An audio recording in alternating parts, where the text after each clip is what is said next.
People always ask how I balance my family life with 400 shows a year. I'm just doing what I love with the people I love. It's my magic life.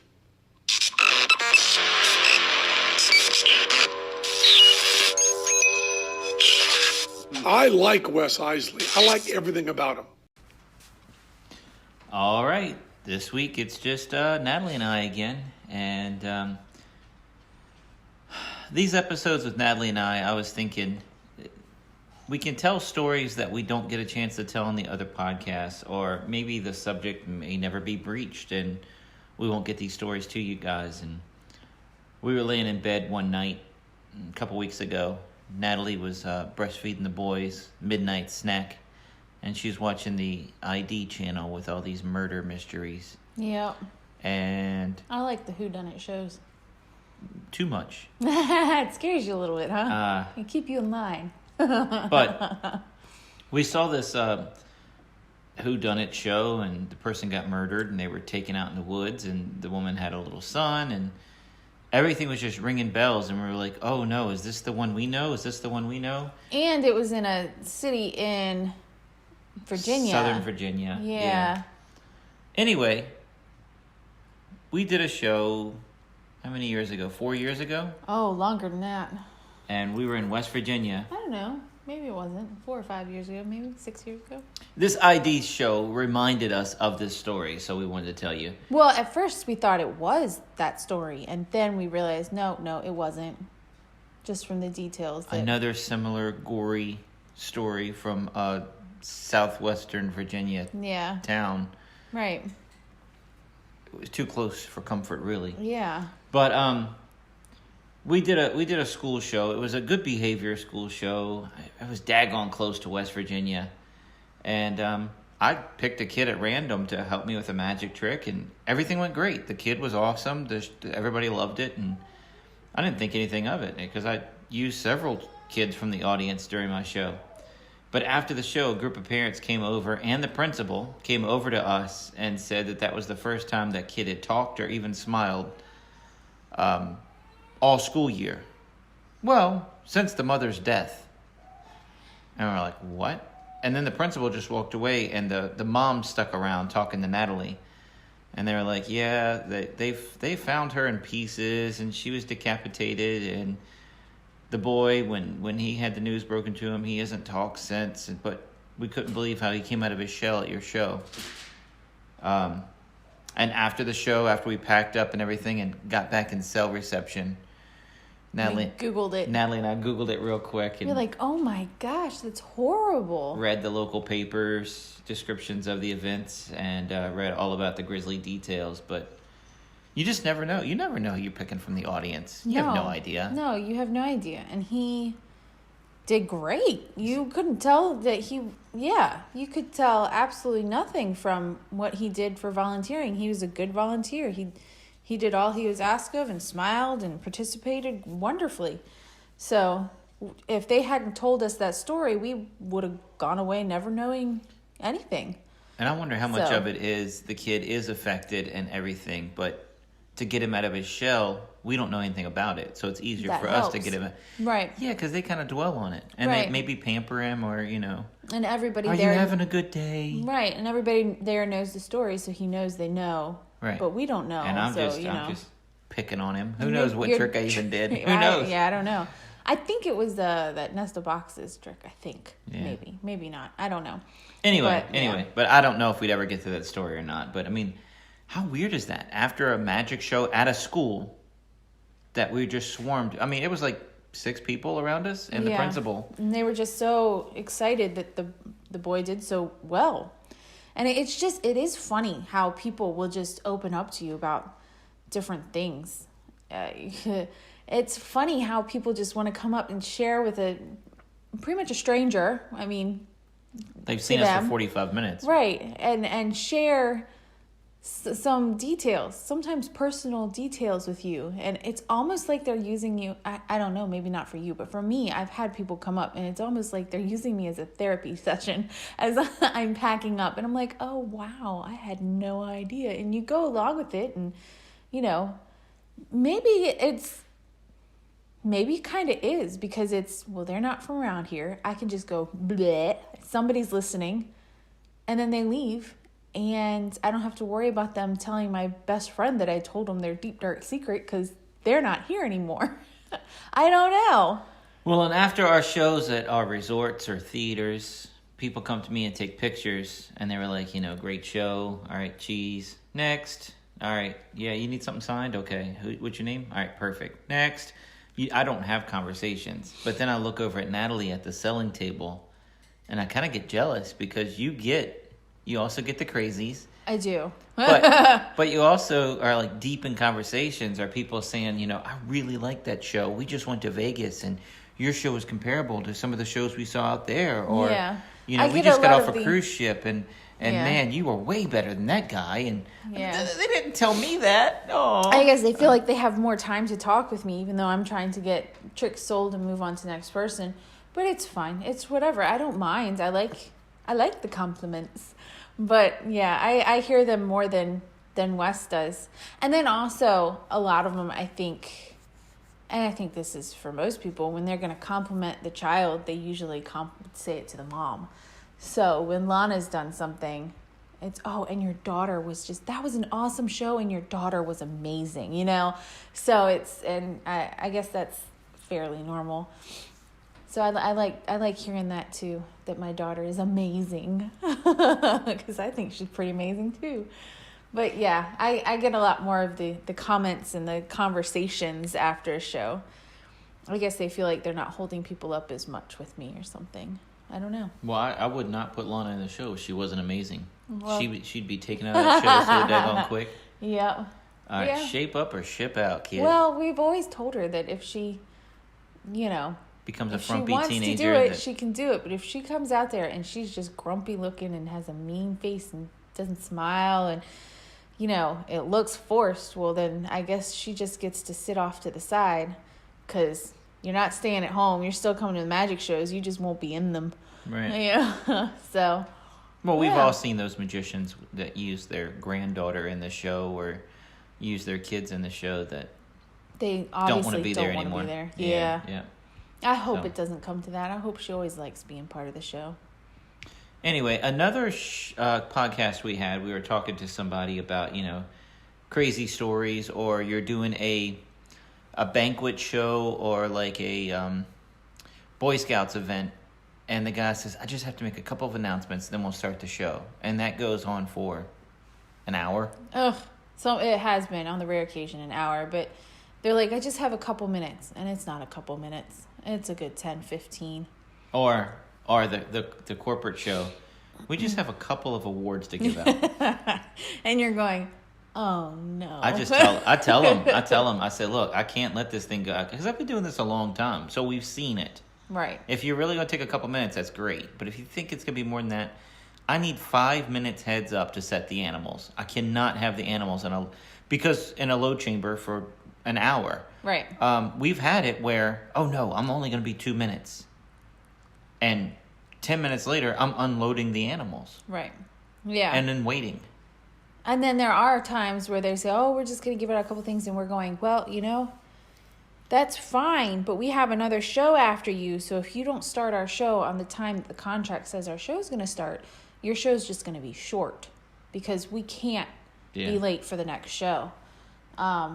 Usually that speeds them up. Well, that's also where I have you. You know all that stuff. I don't have a clue. I go where you tell me to go.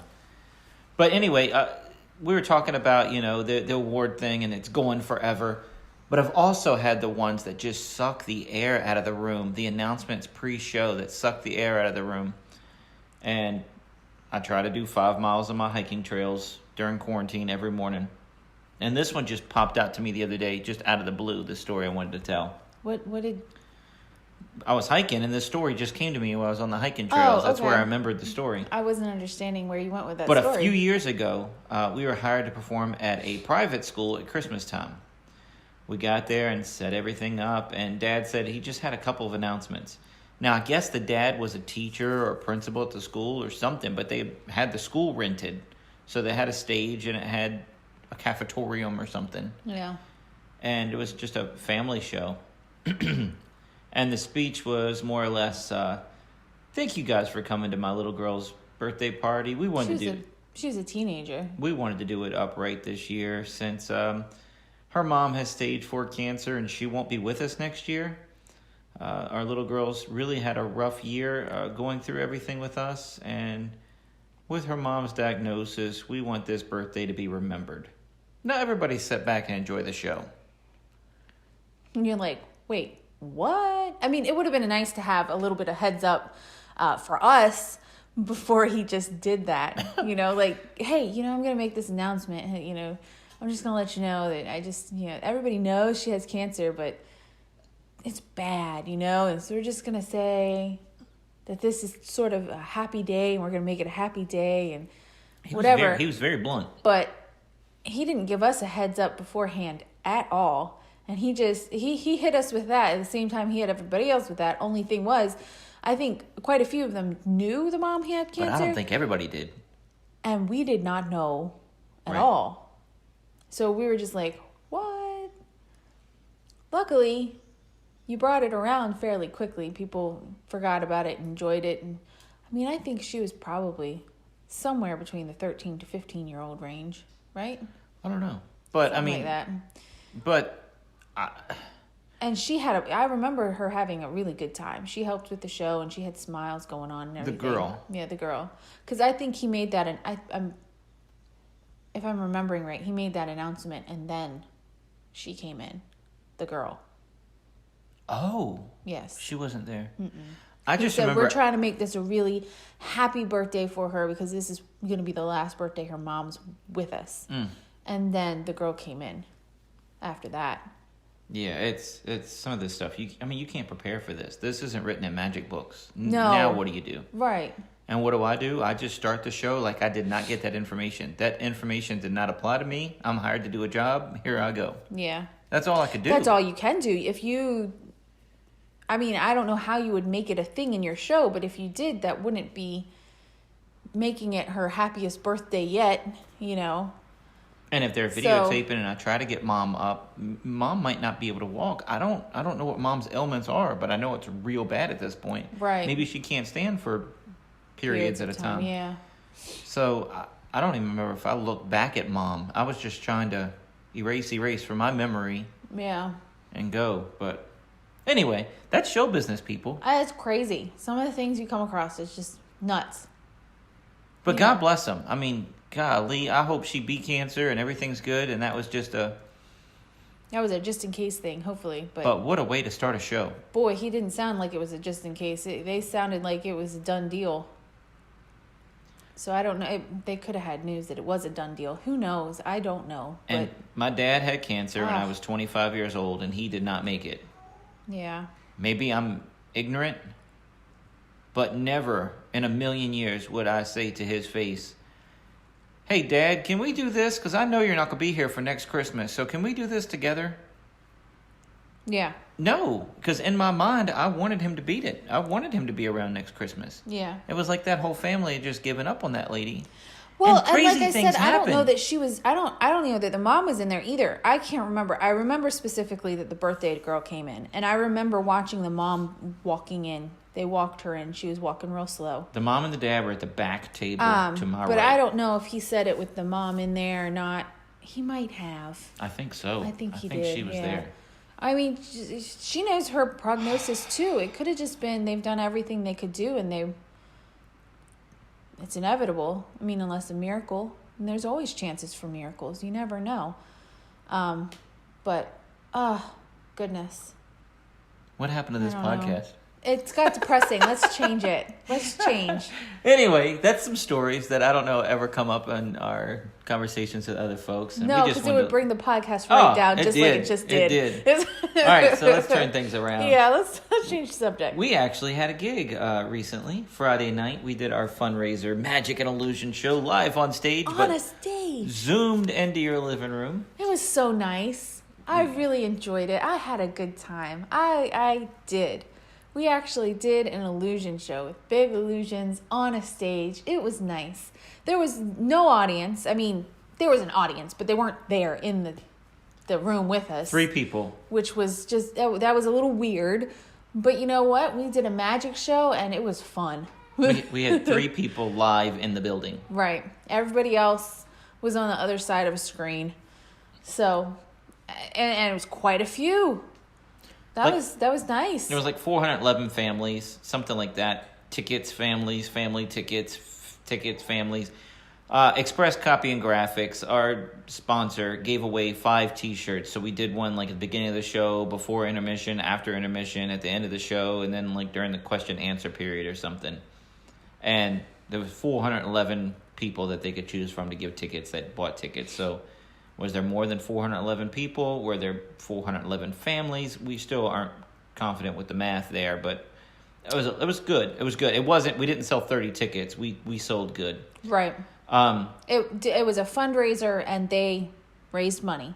Yeah, which was the point. And we made money, and they made money. Everybody made money, and it was great. And they want to have us back again next year. I just think, in my show, I tell my guests, hey, look, it's a family show. Our persona is family entertainment for families and everything. But I'm an adult. I'm in my 40s. Really early 40s. But, I mean, the thing is, my Penn and Teller clip, Penn says, get out the damn coin, show me the whatever. He says the word damn. I don't see anything wrong with that. No. He says a lot worse in that show, and they bleep it out, but the word damn doesn't offend me. I don't know. But they said, before you do, I said, can we play that video during intermission? And they were like, no, because this is going over 2 different schools are fundraising for this. And no, we would have letters written in because you said the word damn. If we're nerfing the world that much that you can't have the kids hear the word damn. Yeah. I don't know. That's sad. No, I think it's sad. I mean, that's a little bit much. I mean, goodness, talk about coddled. But anyway, we had a guy there that was running the system. And my hands were tied because we were an hour and a half away from home. And I sent the video. They wanted a picture on the screen of me. So when they went to commercial or when they went to intermission that it would play. And I said, hey, how about our Penn and Teller video as well? That way, if people do have to get up and go to the bathroom and they're going to stretch their legs or something and they miss it, well, I'll tell them, go to my website and they can see that video. So they're really not missing anything because they can see that later. Right. Great idea. But then the night of the show, they're like, well, I didn't realize it said the word damn in it. I mean, I watched it 4 times and didn't realize it. But when I realized it, we can't play it. Right. You heard it 4 times and didn't realize it. It didn't bother you then. But you have those people that are going to nitpick everything, and they're going to hear that word and be upset. But, anyway. I really don't see how that's a big deal.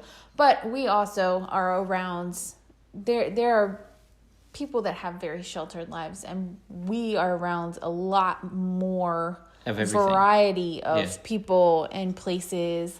And so our daughter, and boys now too, hear a lot of cursing. I mean, it just comes up. I mean, just people talking, sometimes they'll let a curse word slip. And, we just tell Lana. She'll point out, she'll just ask, well, what does blah, blah mean? And we'll tell her, well, it means this, but it's not a good word. It's not a word that you should say. It's a bad word.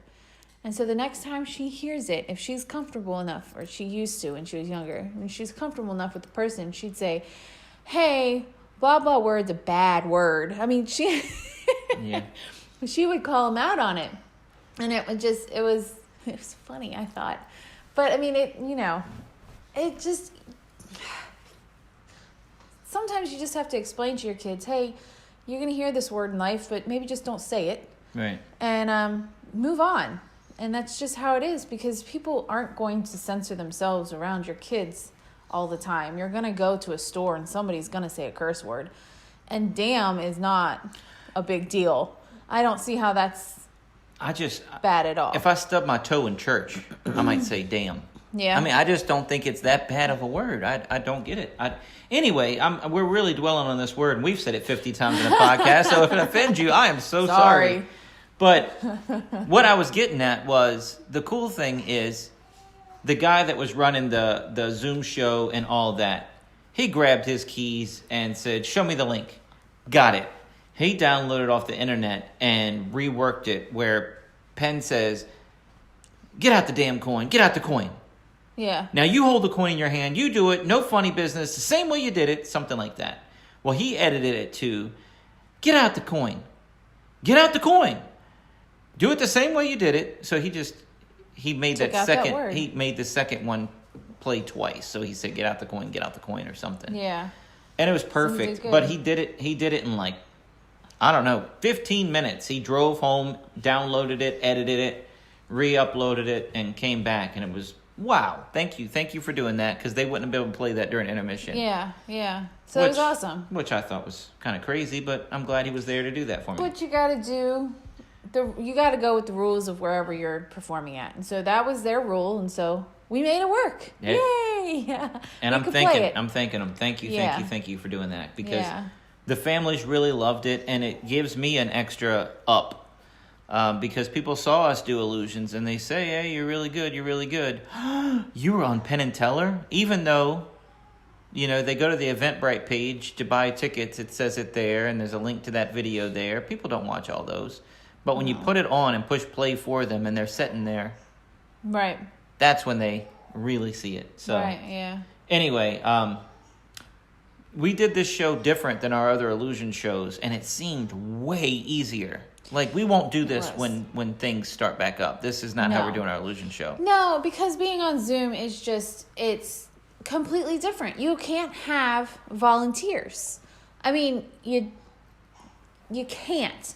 You could say, oh, you can pick a person in the audience and they can tell you what card. Okay, yeah, you can do that. But I'm talking about a volunteer that actually comes up on stage and checks out certain props and helps you with the actual magic trick and is up there, with you. You can't do that over Zoom. So there's not that one-on-one experience anymore. And our show, if you've ever seen it, we have a lot of volunteers. So we've really had to redo our show since COVID so that we could do shows, one over Zoom and in person. The few shows that we've had in person that don't want volunteers for obvious reasons. They don't want to be, you have to keep your distance. So it's, we've had to really rethink our show. So with being over Zoom, we did 45-minute actual show with illusions in it and everything else. And then we had the intermission, and Wes did some close-up magic, which a lot of people like. And we've had close-up magic in our big show as well, where we would have put up a big screen so that everybody could see it. And we would just, what do you call it? You videotape and it projects it? Project it on the screen. I couldn't think of that. I'm thinking propel. Anyway, that's wrong. Project it up on the screen so that everybody could see it in the room. So close-up magic in our big show isn't a new thing. No. But they told us during this show that we had a meeting over Zoom, that they said, yeah, we'll be able to spotlight you with somebody else on the screen, and you'll be able to ask them questions. And I was like, great, well, that'll be good for the close-up stuff, because they can tell me what card to pick out of the deck of cards. Right. I can write down whatever word they tell me. Yeah. Then we can do that. All right, now we can do this trick and this trick are open. And the rest of it is like me showing you bubblegum for the eyes. Me showing you trick after trick. But when we got there, they were like, oh, we can't do that. What'll happen is they'll talk to you and you'll have to translate it. We'll have to translate it to you. So I say, hey, here's a card. Here's a deck of cards. Tell me, what card would you like? And on the screen, I can see their lips moving. And then one of the moderators in the room. 7 of spades. Yeah. Okay, 7 of spades. And then it's like, all right, so give me a random word to write on this thing. Make it simple. Yeah, there was Cat. It was a delay. Just because because we were mic'd. And then if they had that open at the same time, it just made the loud squeaky noise. So they had to kind of relay. So they were able to do it if they put their earphones in and they could hear them and then just relay. And that's that is how the question and answer session went too. But luckily, I'm able to revamp my show and think on my feet. What if Right. I only did what I exactly planned, and that's all the magic I knew and could do? Right. You know? And that's why I was like, that meeting, it doesn't matter, because we'll still have to fly by night when we get there, because who knows what's going to happen. And that was one of the things that we haven't had that happen before in a Zoom. Usually I can unmute the person and talk to them and put them back on, and Right. that was different. Yeah. That was way different. But It worked. everything worked fine. It worked fine. It's just we've been doing this so long, and I think that would have been a way major bug for somebody else. But for us, we just flew with it. Oh, you kind of have to just go with it because there's no other option. I mean, what else are you gonna do? You can't have the big squeak of the the competing microphones. Julian has joined us in here. If you hear any little baby talk, Sorry, our oldest twin. yes. Anyway, he decided he wasn't having it and he wanted to sit with us. Lana did the dollhouse. We put her in that Raggedy Ann costume, and I produced a 9-inch Raggedy Ann, which went to a 2.5 foot tall Raggedy Ann doll. And then I put her back in the box and spin the box around, and Lana pops out. How did she do backstage, getting in the outfit and all that? Did she give you a hard time? No, she did good. We were able to get in the outfit quick and get her loaded. Yeah, we did, didn't we, Julian? We got her loaded in there easy and then dragged her out, and she did a great job. She told me she was a little nervous that she was going to mess something up. And I said, honey, I think you're going to be just fine. And she was. Don't you know it? She did a great job. And she popped out of that dollhouse at the end with a big old smile. Yeah, she did. Boy, you just want to talk now, huh? And how about the boys at the show? The boys did great. They did amazingly well. They didn't cry. They didn't get upset. They did wonderfully. And so I was very happy. They did really well. And Caitlin is one of the ones that was there at the show.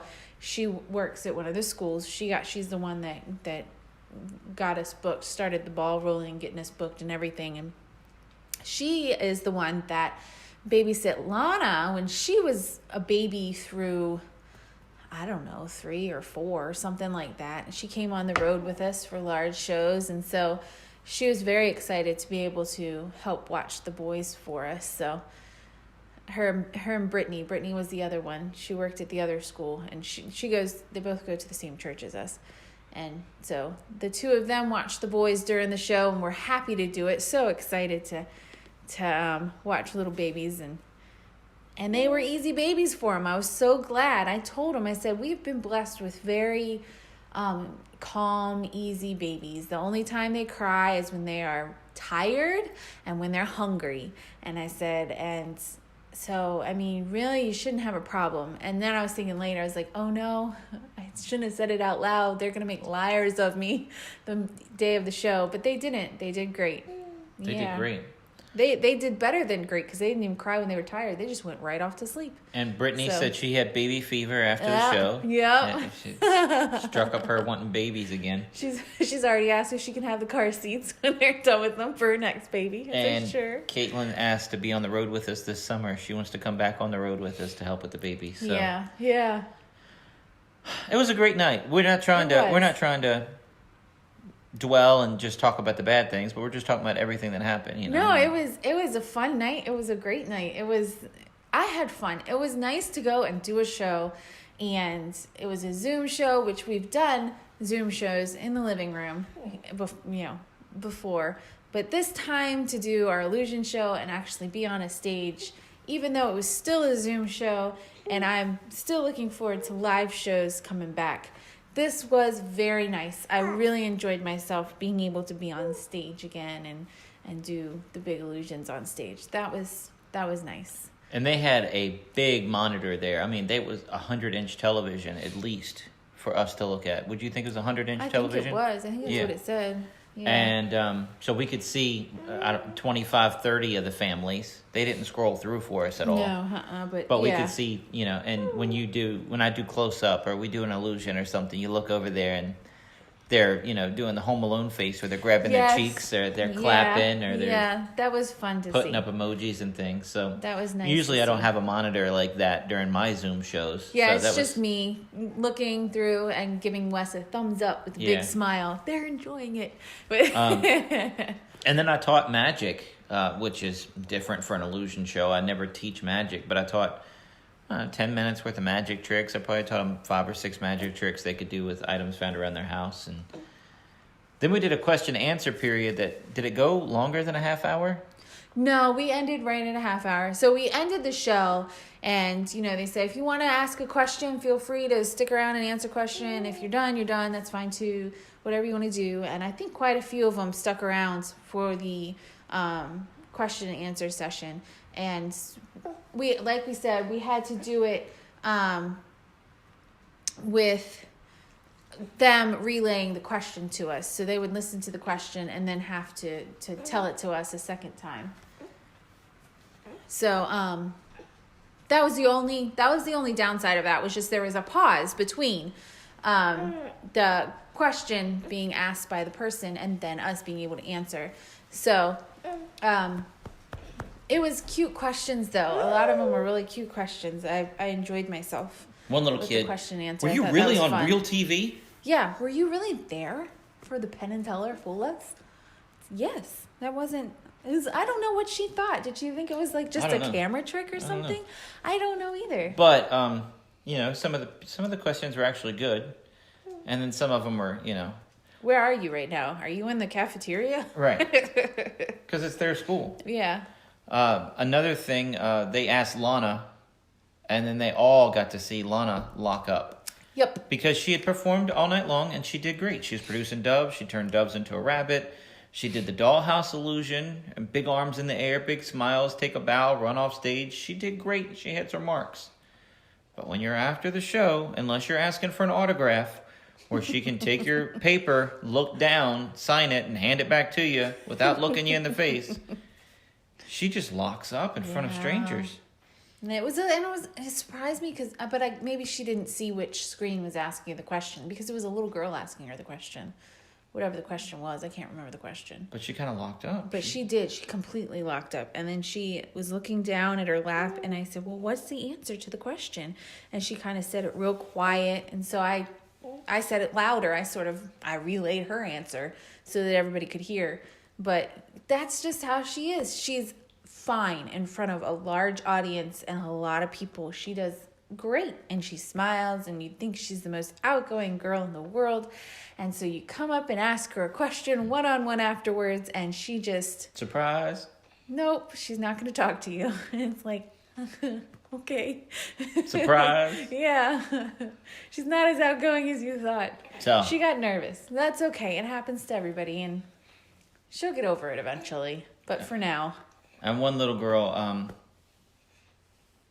asked us, what was the other stuff? How'd you get started in magic? I said I got started. Oh, one little girl said, how'd you get started in magic?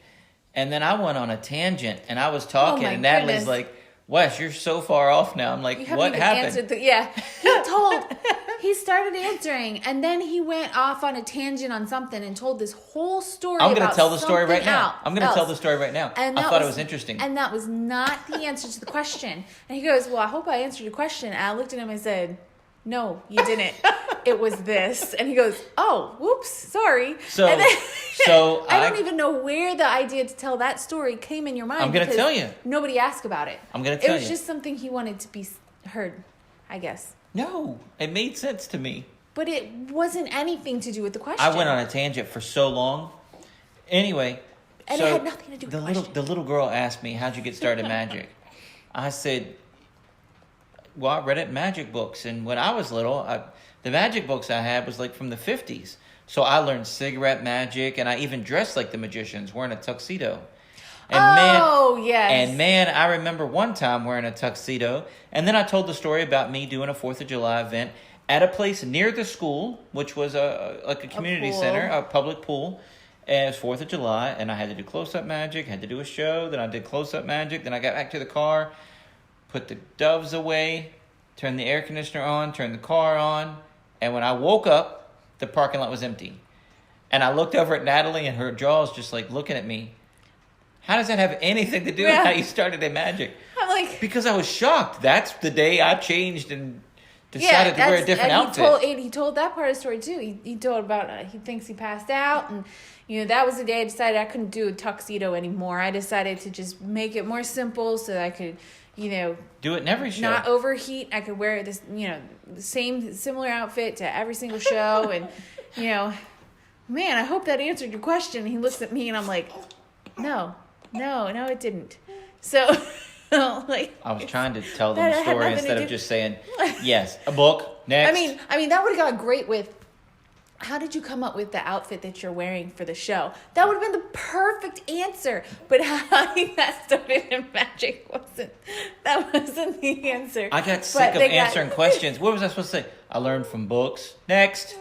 No, you say, so I learned magic from books. I was very into it. I really love performing. I had my parents pick cards and tie me up for escape magic and do all sorts of stuff. I told them that too. And then I was going to do special effects because that wasn't going to be my real job. But then Terminator came out and blah, blah, blah. And so I decided to be a magician and see how that went. And the rest is history. That's your answer to that question, not the tuxedo thing. Wow. But they got to hear the tuxedo thing anyway. It is an interesting story. It is. We just had Dude, I thought I died. I woke up and the parking lot was empty. Was that all a dream? That's funny. Anyway. That's funny. Anyway, the show was great. We had fun. It was nice to do that. And yes. 411 tickets sold, 411 families in attendance, something.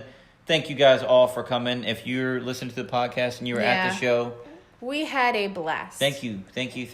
Yeah. And we'll do it again. And we're planning on doing something else. Hopefully, in the next week, we should hear something from our governor saying, he's going to let up on limits a little bit, I think. That's what I'm hearing. Yeah. And we have quite a few people who are getting their shows in order for this coming year. So hopefully it just takes off and we're busy. But if we hear something that, it's going to be another 2 months of 15 or less at an event or something, I might do another Zoom show, or I might do a whole Zoom class, or my father-in-law said, I really like just a close-up magic. Could you do a close-up show? Yeah. So maybe we'll do a Zoom show, something like that, with just close-up only. That would be fun too. Who knows, but stick around. We'll let you know when something happens. Stay tuned. But other than that, we are having people book shows. Yeah. Wilderness Resort booked 11 shows throughout the year. Yes. That's one of the resorts near us, but it's members only. But you might be able to rent a room for the night if you really want to go there. They might rent you a cabin. I don't know how it works. I don't know how it works either. I don't know how it works. One of our local county fairs sent us an email. I don't think you've talked to them yet, but they want to rebook. They were on the books for 2020 and whatever, but they want it for 2021. 2021, yeah. Lafayette Inn and Restaurant is always a fun gig. Yeah. They're going to do the close-up gig again this year, where you have like the 4-course meal and famous magician walking around. That's pretty awesome. That's in March, so should be good by then. That is fun though. They always decorate. It's not over the top, but it's really. I like how they decorate. They have little cards and coins out places, top hats and things, and it's just. I think it's fun. It's a fun little event that they have and a fun night.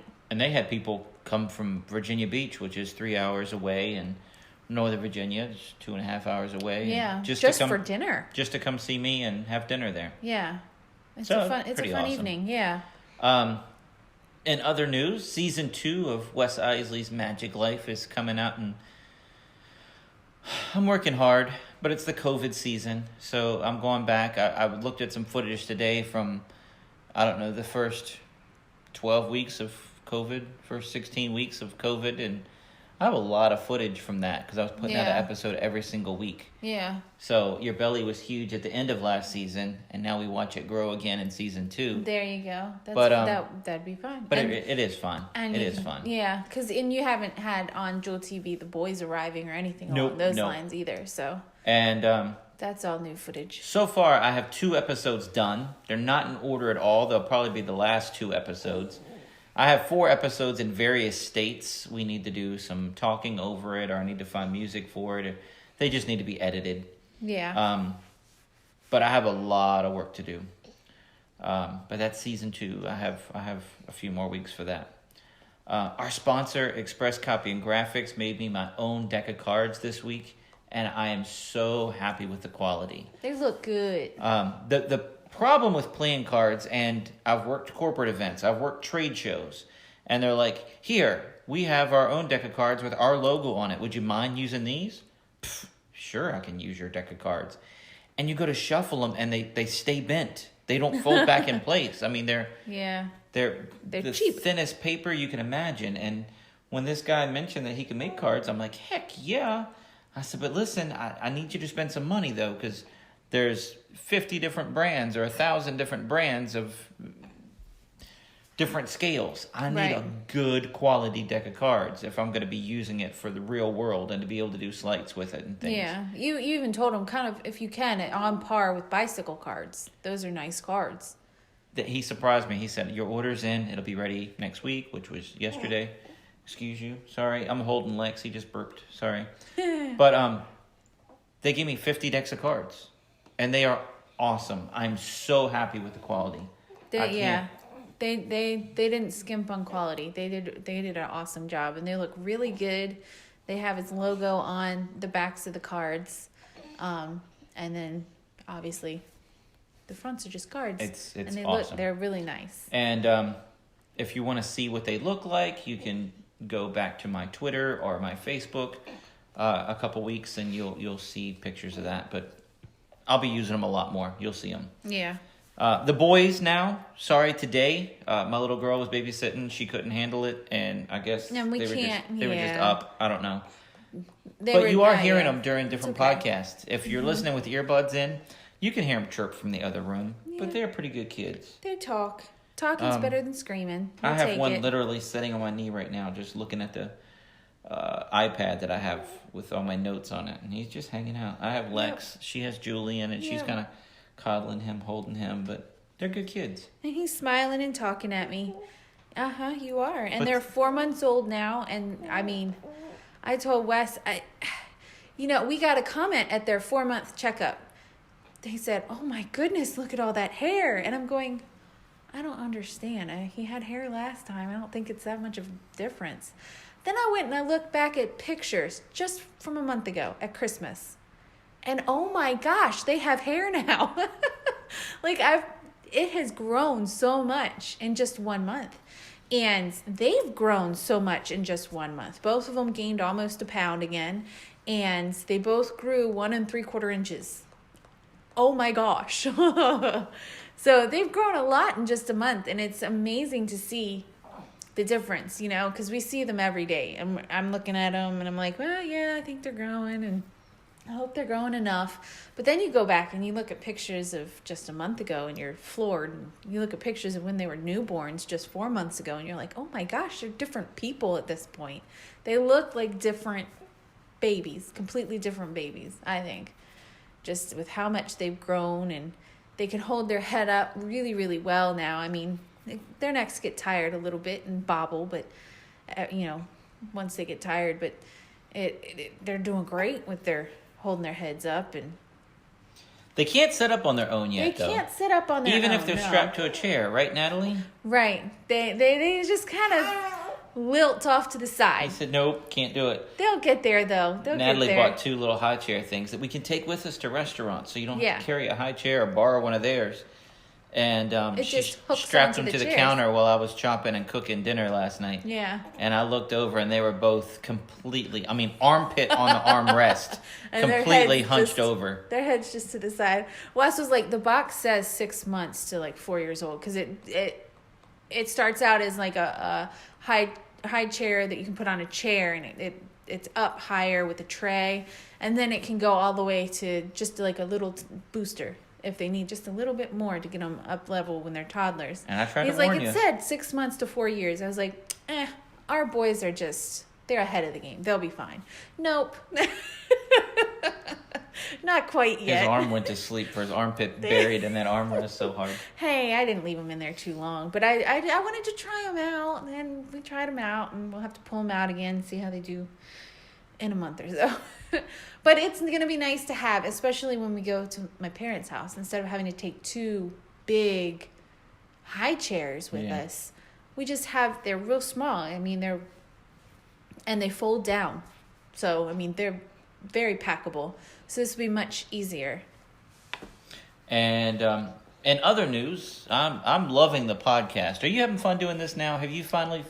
Yeah. I mean, you didn't never give me a hard time about it, but I felt like I was more into it than you were. Are you enjoying it as much as I am? Some of the people you were, like I've told you before, some of the people you're friends with already, and I'm not.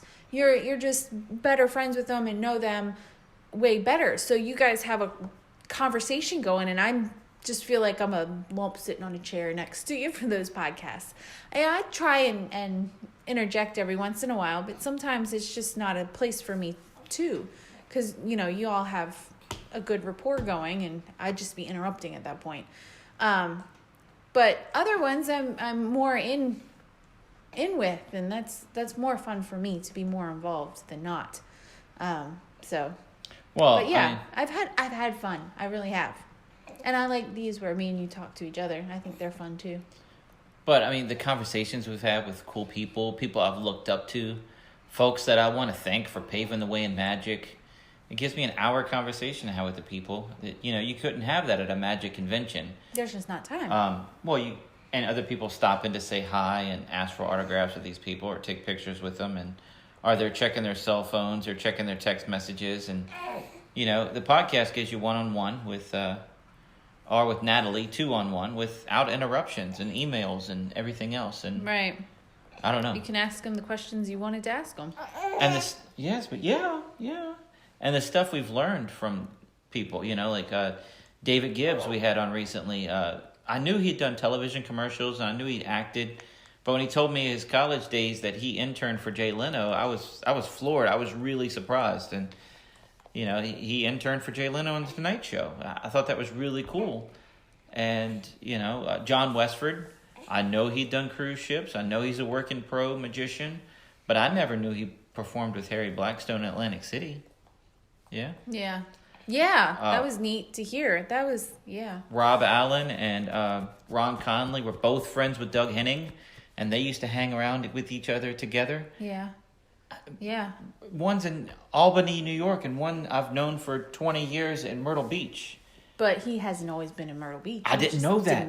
But I wouldn't have known that until the podcast and having them both on. When the Bounty Hunter received one of her black belts from Shaolin monks in China. Yeah, I mean, come on. Yeah, I really enjoyed that podcast. That was fun because I had no idea she had all those stories. That was one that it was just like, what? We met her on, when we went to go do Penn and Teller, and she was a really fun lady, and but I mean, my goodness. And she's the first one that asked me, "Can I be on your podcast?" Yeah. What do I have to do to be on there? And we were like, sure, and we weren't sure. Yeah, and we were like, okay, sure. And then she just out with all these stories, and we're like, what? Yeah. What? Yeah, that was very surprising. But some of these things happened to these people so long ago that these folks, it's old hat to them. It's an old story, Blackstone Jr. has been dead since 97, 98. Mm-hmm. So, I mean, to say that I performed with Blackstone Jr., that was a long time ago. But it's still cool. It's a story he doesn't tell his friends anymore, probably, because it happened so long ago. Yeah. That was just, a weekend or 3. Well, did he perform up until he died? Or was he retired for a while? You're asking me stuff about Blackstone. I think he performed, but I'm not sure he didn't get sick. I don't know.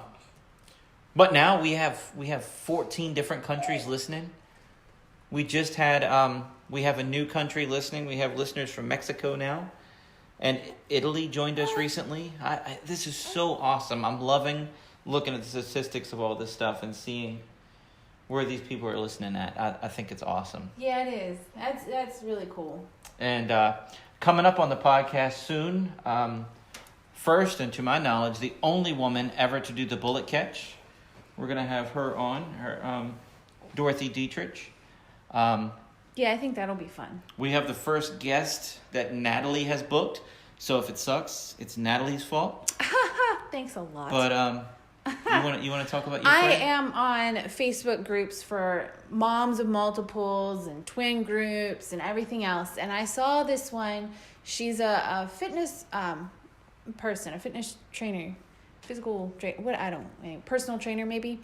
And she has triplets. And so she started a Facebook group for moms of multiples and you know, to getting fit after you have your multiples.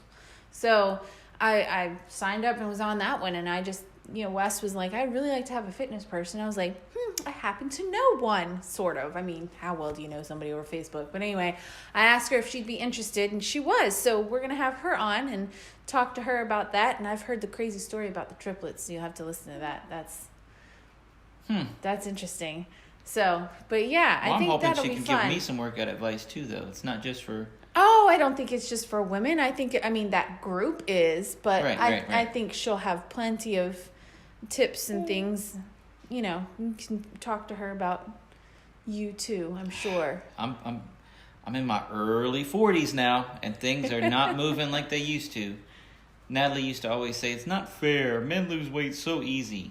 And I Now bet you I'm still will. Now I'm out here doing 25 miles a week on the daggone trails and working out, and it's not moving. It's not moving. But I keep saying to myself, yeah, but imagine if I wasn't working out, how much worse would it be? Right. So, Right. you know, that's all you can say at Yeah. that point. But we also have comedian, magician Jeff Williams from Florida. I love that guy. He's awesome. And more. We have other guests lined up, and I'm booking March guests now, even though it's January, because it's what I do now. I'm a podcaster. That's funny. I'm a podcaster. So, I don't know. What else you want to talk about? Oh, I'm out of notes. you're out of notes. Oh no, what will we do? Lex, Julian, what do you want to talk about? Lex is trying. Yeah, he really is. He is definitely the talkative one. Aren't ya? Say dad on the microphone. Say dad. Dude, how awesome And would he that be? gets quiet. How awesome would that be? Come on, buddy. Come on. Here's the mic. Say it. Say it. And nothing. No. Say no, Daddy. Not gonna do it.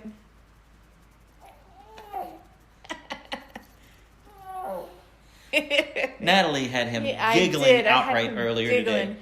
That When was- I tried, he just grunts. Yeah. He was giggling. He tickled his armpit. Just a little giggle. But it was a... It was a guttural giggle. And that's the first giggle I've gotten out of either boy. So, but Lex was the first to really start smiling too. So, and then Julian followed, I don't know, the day after. So, Julian, I'm expecting giggles tomorrow. So but anyway. Anyway, thank you guys for listening. We're loving this. Thank you. Tell your friends about us. Make sure that you put a comment, whatever podcast form you use to download your podcasts, or write a review. Let them know that you like it, and mention this to your friends. And on March 6th, it's a Saturday, I'll be performing at the Lafayette Inn and Restaurant in Standardsville, Virginia. It's from 6 to 8 p.m. I'll be going from table to table performing close-up magic, and they'll be providing a 4-course meal that makes it a truly magical evening. This event usually sells out, so don't wait. If you're traveling from out of town or out of state, ask about staying the night at the inn. Space is limited, so reserve your spot today. You can check them out at thelafayette.com. Also, all 16 episodes of Wes Iseli's Magiclife Season 1 are available on Jewel TV. Jewel TV is on Roku, Apple TV, Amazon Fire, Jewel TV app, and tons of other places. It's in 100 million households, or over 100 million households. So all you have to do is look for it. You can find it. And for a limited time, also it's available on YouTube, and you can catch up on season 1 before season 2 debuts in February. See you next week. Today's episode of the podcast is sponsored by Express Copy and Graphics. Mention promo code Wes Iseli to get 10% off. Their website is expresscopy.com. That's XPRESS-COPY.com. They do it all. Copies, banners, signs, vehicle wraps, promo items, practically anything you need printed, they can do it for you. These guys are great. Check them out.